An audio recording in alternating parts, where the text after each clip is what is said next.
Christine and the Queens, Redcar les adorables Étoiles album review. Let's chat about. Hey friends, what's going on? John here from What's Spinning here tonight to chat about this latest album from Christine and the Queens, aka Eloise Letitia. Been at it for a few years now under the Christine and the Queens name, and their music have been kind of, come to be pretty much a standard in modern indie pop and synth pop. Now, the project's debut album, Aimée, honestly, thought it was a pretty solid introduction to Christine and the Queens. It wasn't unbelievable, but I certainly did enjoy a lot of it. I thought that sort of reinterpretation of Kanye's Heartless was really cool. Chris's performances were solid, the production was very sweet, and overall, it was just likable. It was fine. It wasn't blowing my mind, but it was likable. But personally, I thought that Chris could take the next step, which happened in a big way with the next Christine and the Queens album, Chris. I thought this album was infinitely more enjoyable and a lot of fun, blending elements of new disco and synth funk. Led to some really great hooks, great performances, tracks like Girlfriend. That being said, it's been some time since we've heard from Christine and the Queens, even though Chris has done quite a few features in the last few years, forming relationships with the likes of Charlie XCX. For the most part, I thought these singles were fine, but I feel like chatting about the album, so let's do it. Also, in advance,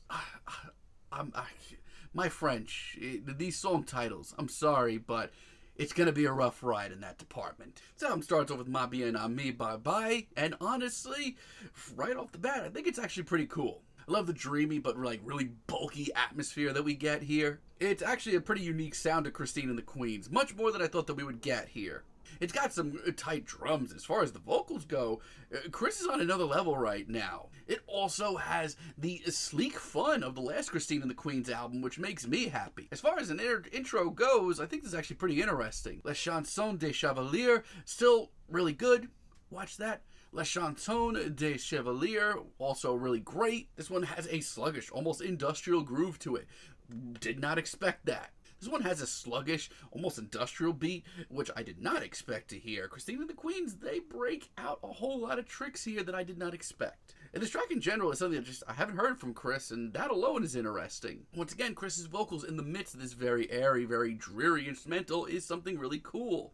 Really haunting as well. As far as right now goes, these tricks Christine and the Queens are breaking out make this album a pretty big deal, at least for the moment. Rien also really loved this track when it dropped as a single. It's very subtle and once again has a really great atmosphere to it. But, like I said, it's really the smaller details on this album. This is far from the synth funk of Chris. This album is much more detail-oriented. But Chris is still the star and is absolutely in control. Étoiles is also really, really freaking cool. I mean, you like your synth pop icy? This track is freaking icy. This track alone deserves to be put into some crappy DLC for that shit Cyberpunk game. And I'm all for it. And the atmosphere here, once again, good on you, because this thing is thick with like 10 C's. Not only that, but Chris, at the end of the day, just sounds like a prophet in the middle of this atmosphere. Here's my issue, though. While there are some really cool tracks and some genuine risks from Christine and the Queens, the issue with this album is it's not enough to take the project to its next level. To say quil me faute, honestly, early in the album, this track really let me down, and I actually think it's the worst track here. On one hand, I really do love the very tense, powerful, synth-driven beat that we get here, but then I hear these vocal inflections from Chris, and I just have to say, you're so much better than this. And it really just does not progress as a track at all. From a songwriting stance, this is so bottom of the barrel that I'm actually shocked. La Clairefontaine, from a distance, sounds like the most authentic Christine and the Queens track here. But man, is this track ever a flop. This track is way too light and fluffy and airy for my liking. Not only that, but Chris does not sound invested here. Memoir des Eyes also just not for me. Once again, just way too light and fluffy for my liking. Like, Chris has some actual falsettos on this track that are pretty awesome. But overall, it's just this inoffensive and bland instrumental that just brings everything else down. And Looking for Love is the cheesiest thing here, and this track it kills me because it has so much potential. If you know me, you know I like my indie pop and synth pop all 80s, baby. The instrumental here isn't the problem. That's great. It's Chris. Some of the most awkward performances and terrible vocals land on this track, and that's just something I don't get to say much, and it saddens me to say it. I just wish Chris stuck the landing, because there are some late album treats that really make me want to rethink this album, but I can't give it a perfect rating. Like, take for example my Birdman.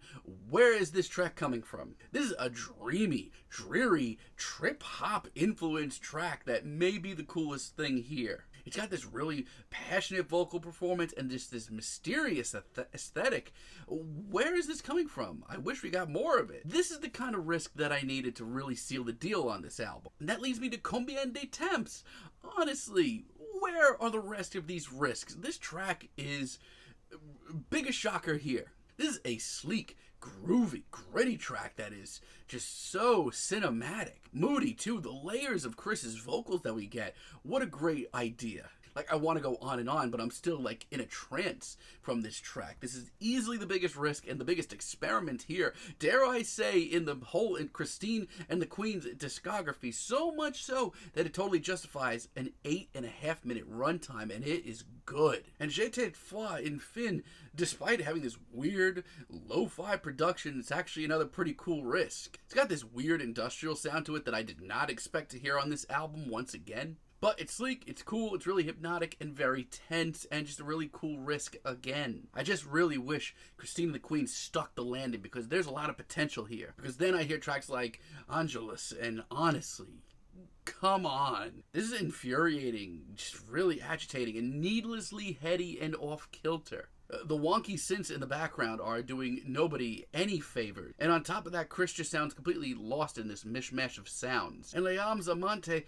as a finale, good God, this is just the exact opposite. It's too much. Between the wonky, woozy synths and this bulky production, Chris just sounds lost again. Chris is literally getting buried within this track of 1,001 things going on, and it's not a good look. This is not a good finale, and it's really sad to hear. This album has potential. I mean, Chris is such a great vocalist. There's a lot of great ideas on this album. As far as risks and experiments go, there's some pretty cool stuff going on here, but the fact is, Christine and the Queens don't stick the landing, and when this album gets bad, it's some of their worst material in quite some time. I wish I could enjoy this album and just say, Christine and the Queens upped the game. But they didn't. They came through with a couple of experiments that work really well, but didn't come through with the consistent album that I needed. So for now, I'm feeling a decent 6 on this album and a strong 2 on my French. Somehow still better than the new Turnover album. But let me know what you all think down below. If you liked the video, be sure to give us a like, give us a subscribe, and let me know down below what you would like for me to chat about in the future. And until next time, have a great day, friends.